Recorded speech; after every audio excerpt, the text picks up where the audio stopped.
Assalamualaikum warahmatullahi wabarakatuh. Halo semuanya, kembali lagi ke channel kita. Nama aku Pinky Fantika Wulandari dan temanku Adela Alfiani Roma. Dalam video kali ini kita akan menjelaskan mengenai review isolasi jasa ternik. Next.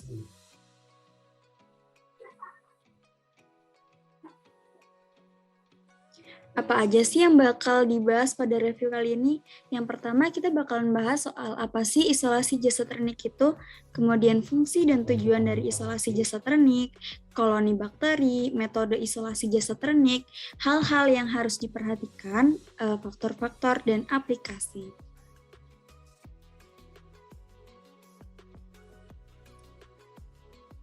Selanjutnya, apa itu isolasi jasa ternik? Nah, isolasi jasa ternik merupakan kegiatan pemisahan suatu kultur mikroba dari campuran biakan mikroba yang di alam dan menghasilkan sel individu terpisah atau kultur murni.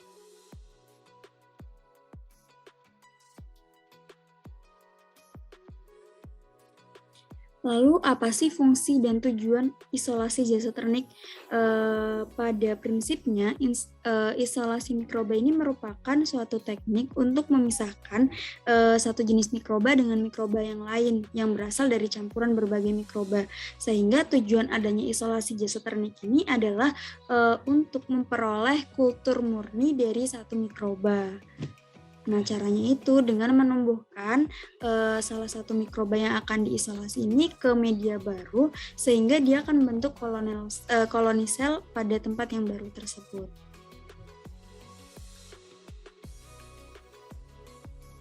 Nah, selanjutnya ada bentuk-bentuk koloni bakteri.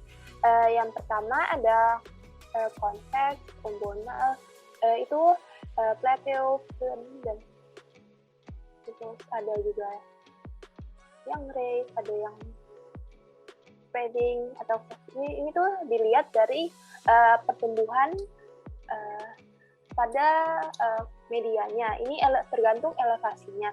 Nah, terus bisa juga kita melihat bentuk koloni bakteri dari margin atau ujung atau tepi-tepinya, di mana dia smooth atau dia rata dan halus secara seluruhnya. Terus ada rhizoid yang membentuk seperti akar-akar, irregular atau bentuknya irregular dan lobe, terus filamen. Terus ada juga kita lihat bentuk koloni berdasarkan secara keseluruhan. Yang pertama itu koloninya berbentuk bulat, terus ada juga berbentuk regular, ada yang berbentuk filamen, dan ada yang berbentuk rhizoid.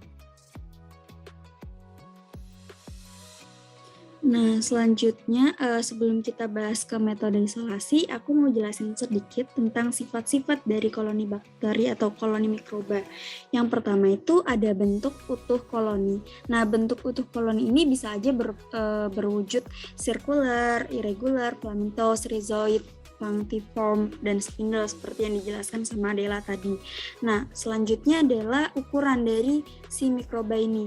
Koloni mikroba ini bisa berukuran pinpoint atau ukuran dari 1 mikrometer, 1 mm, kemudian ada small, yaitu ukurannya antara 1 sampai 2 mm, ada juga ukurannya moderate, yaitu 3 sampai 4 mm, dan large, ukurannya itu lebih dari 5 mm. Terus ada margin atau tepian dari koloni mikroba ini dapat berbentuk tegas dan rata, atau bisa juga berbentuk menyerupai benang-benang atau filamentous, bisa juga berbentuk berlekuk, bergelombang, keriting, atau berkerut, bisa juga bergerigi. Kemudian ada elevasi. Elevasi itu ketinggian pertumbuhan koloni dapat berbentuk rata atau hampir setinggi permukaan agar, atau bisa dikatakan flat, atau bisa agak tinggi dari permukaan agarnya atau rise. Kemudian bisa juga cembung atau agak tinggi dengan puncak cembung, dan bisa juga menyerupai bantal dan ada cekungan kecil di tengahnya. Kemudian ada juga karakteristik optik, di mana pengaruh cahaya yang melewati koloni pada permukaan ini bisa berupa opaque atau tidak tembus cahaya, bisa juga transparan atau bening, dan juga bisa translucent atau dapat ditembus cahaya sebagian. Kemudian tekstur dari permukaan koloni dapat berbentuk halus atau kasar, mengkilap, atau memantulkan cahaya, serta bisa juga berbentuk wrinkle, yaitu permukaannya sedikit berkerut. Ada juga yang berbentuk powdery, yaitu permukaannya kering seperti ada butiran-butiran, dan mucoid, di mana teksturnya itu basah dan lengket atau berlendir. Kemudian pigmentasi dari koloni bakteri, yaitu ada atau tidaknya pigmentasi warna dalam koloni. Biasanya bisa berupa pigmented, di mana dia berwarna selain putih dan krem, atau juga tidak berwarna atau tidak berpigmen. Selanjutnya ada metode isolasi bakteri. Metode isolasi bakteri ini ada 4 metode. Yang pertama ada metode Strickland, seperti yang kita pelajari di modul sebelumnya. Metode Strickland atau metode plat gores ini merupakan salah satu cara yang digunakan untuk menyiapkan biakan murni dengan menggunakan plat agar. Bakteri ini diambil pada loop kawat steril atau biasa kita pakai ose, dan kawat tersebut dipindahkan ringan sepanjang permukaan agar menyimpan garis-garis bakteri di permukaan. Selanjutnya ada pour plate atau metode plat tuang, di mana kita menggunakan pengenceran serial. Serangkaian pengencerannya dibuat sedemikian rupa sehingga pengenceran akhir mengandung sekitar 1000 organisme. Kemudian setiap 1 ml medium cair hasil pengenceran akhir dimasukkan ke dalam 9 ml medium agar yang telah dilelehkan, dan medium tersebut segera dituangkan ke dalam cawan yang steril. Kemudian ada metode racial dilution dan ada metode single cell inclusion. Atau juga kita bisa menggunakan metode tebar, di mana tetes inokulum diletakkan dalam sebuah medium agar nutrien dalam cawan petri dish dan dengan menggunakan batang kaca yang bengkok dan steril. Kemudian metode tusuk, di mana metode ini digunakan dengan cara meneteskan atau menusukkan ujung jarum ose yang di dalamnya terdapat inokulum, kemudian dimasukkan ke dalam media. Medianya ini biasanya menggunakan tabung reaksi. Next. Selanjutnya ada hal-hal yang harus diperhatikan dalam isolasi dasar teknik. Nah, yang pertama itu harus kita memperhatikan sifat setiap jenis mikroba yang akan diisolasi, karena setiap mikroba memiliki. Nah, selanjutnya ada tempat hidup atau asal mikroba tersebut. Nah, selanjutnya ada medium pertumbuhan yang sesuai, karena berbagai mikroorganisme itu mempunyai medium pertumbuhan yang khusus untuk menumbuhkan mikroorganisme tersebut. Selanjutnya ada cara menginkubasi mikroba, yaitu suhu, pH, dan sebagainya. Selanjutnya ada cara menginkubasi mikroba, di mana kita cara memindahkan mikroba dari tempat asalnya ke tempat yang baru. Selanjutnya ada cara menguji bahwa mikroba yang diisolasi telah berupa kultur murni dan sesuai dengan yang dimaksud. Selanjutnya ada cara memelihara agar mikroba yang telah diisolasi tetap merupakan kultur murni. Di sini murni berarti tidak ada mikroba lain pada saat isolasi.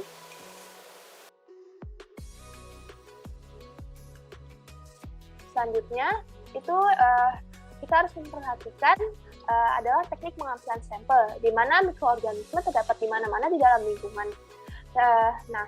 Terus, bahwa mikroorganisme merupakan komponen penting dalam ekosistem.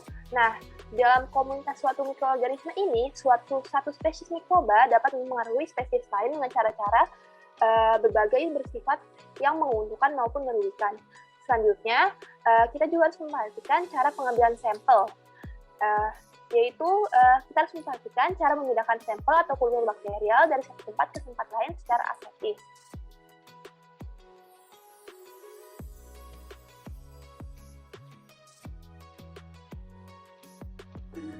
Nah, selanjutnya ada faktor-faktor yang mempengaruhi isolasi jasa ternik.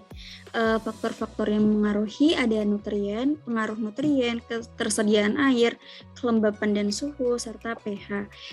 Nutrien, di sini jasa ternik membutuhkan nutrien untuk kehidupan dan pertumbuhannya, seperti sumber karbon, sumber nitrogen, sumber energi, dan faktor pertumbuhan lainnya seperti mineral dan vitamin. Kemudian adanya ketersediaan air. Sel jasa ternik memerlukan air untuk hidup dan berkembang biak. Oleh karena itu, pertumbuhan sel jasa ternik di dalam suatu makanan sangat dipengaruhi oleh jumlah air yang tersedia. Selain merupakan bagian terbesar dari komponen sel, air juga dibutuhkan sebagai reaktan untuk melakukan reaksi biokimia. Jadi apabila air pada isolasi jasa teknik ini kurang, bisa memengaruhi pertumbuhan dari koloni bakteri atau koloni mikroba. Kemudian kelembapan ini berkaitan dengan ketersediaan air, dan selanjutnya ada faktor suhu, di mana jika suhu lingkungan lebih kecil dari suhu minimum atau lebih besar dari suhu maksimum, maksudnya ini suhu optimumnya, maka aktivitas enzim pada pertumbuhan mikroba itu akan terhenti dan bahkan bisa mengakibatkan enzim ini atau si mikroba ini mengalami denaturasi enzim jika suhu yang kita gunakan terlalu tinggi. Kemudian ada faktor pH. Pengukuran derajat keasaman atau pH ini sangat penting karena jika pada proses isolasi jasa ternik pH yang digunakan itu terlalu asam atau terlalu basa, maka pertumbuhan bakteri ini akan terhambat karena pH optimum dari pertumbuhan mikroba ini hanya pada pH 7 sampai 7,5 dan hanya beberapa saja yang bisa hidup di bawah pH 7, misalnya Mycobacterium. Jadi kalau misal pH yang kita gunakan terlalu asam atau terlalu basa, dia akan mengakibatkan si bakteri ini mengalami lisis. Selanjutnya adalah aplikasi dalam isolasi jasa teknik, di mana isolasi jasa teknik itu sangat dibutuhkan, terutama di industri pangan, di mana kita membutuhkan suatu kultur yang murni sehingga tidak terjadi adanya kontaminasi pada pangan atau hasil pangan yang kita akan produksi.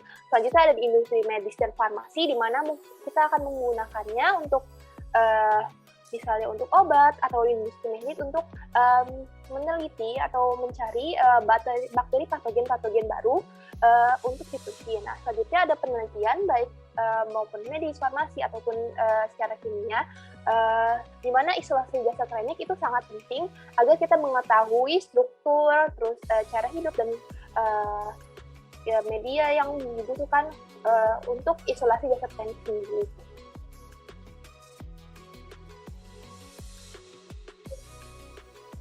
Oke, kita berada di ujung sesi review. Terima kasih kepada teman-teman yang sudah melihat video kita, dan terima kasih kepada Aslab, kepada Mbak Fani, dan kepada dosen pembimbing yang sudah membantu kita menyelesaikan praktikum isolasi jasa ternik. Mohon maaf apabila ada kekeliruan dalam penyampaian review kami. Thank you. Wassalamualaikum warahmatullahi wabarakatuh. See you. Bye.